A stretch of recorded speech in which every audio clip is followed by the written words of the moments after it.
आज Doubtnut app download करें। Doubtnut पर अपने सभी गणित, रसायन विज्ञान, भौतिक विज्ञान और जीव विज्ञान के डाउट्स का करो सफाया। बस प्रश्न की फोटो खींचो, एक ही प्रश्न को क्रॉप करो और तुरंत वीडियो सोल्यूशन पाओ। अभी डाउनलोड करें। हेलो स्टूडेंट, प्रश्न में पूछ रहा है खनिज लवण से प्राप्त होते हैं अतः पादप पोषण में इनकी मुख्य भूमिका खनिज पोषण कहलाती है। ठीक है, तो हमें विकल्प दिए हैं। ए मृत और सड़े गले पदार्थ, वाहन के उत्सर्जन, चट्टानी खनिज और जल। देखिए, मृत व सड़े गले पदार्थ, मृत और सड़े गले पदार्थ,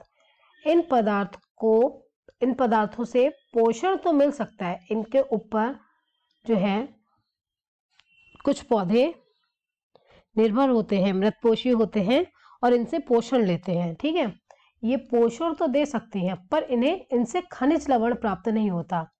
ये पोषण देते हैं परंतु इनसे खनिज लवण प्राप्त नहीं होता और हमसे प्रश्न में कह रहा है खनिज लवण। ठीक है, वाहनों के उत्सर्जन से ना तो पोषण मिलता है और इसके उत्सर्जन से जो गैसें निकलती हैं, जो उत्सर्जित गैसें होती हैं, वो पौधों के लिए हानिकारक होती हैं। ठीक है, वाहनों के उत्सर्जन से हानिकारक।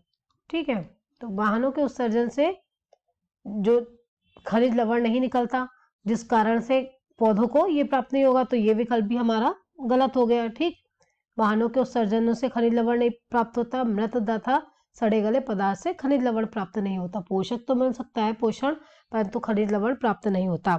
तीसरा हमारा क्या कह रहा है, चट्टानी खनिज। अब ये जो चट्टाने हैं जो खनिज पदार्थों की बनी हुई है, इसमें लिखा है चट्टानी खनिज, यानी खनिज से बनी हुई जो चट्टाने हैं वो खनिज चट्टाने कहलाएंगी।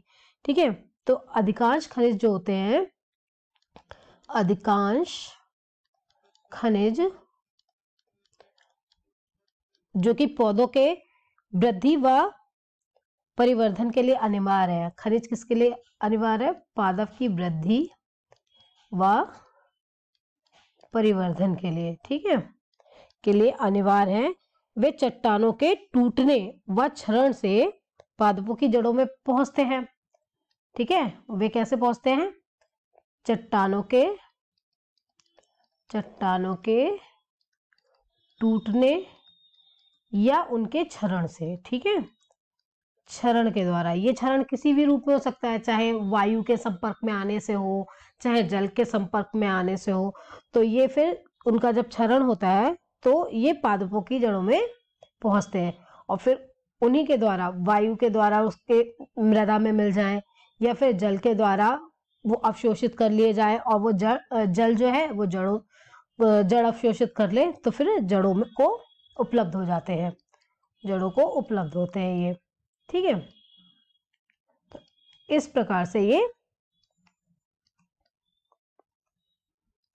प्रकार से खनिज चट्टानी खनिजों द्वारा ये पौधों में अवशोषित कर लिए जाते हैं और पौधों को मिलते हैं और इनकी महत्वपूर्ण भूमिका है।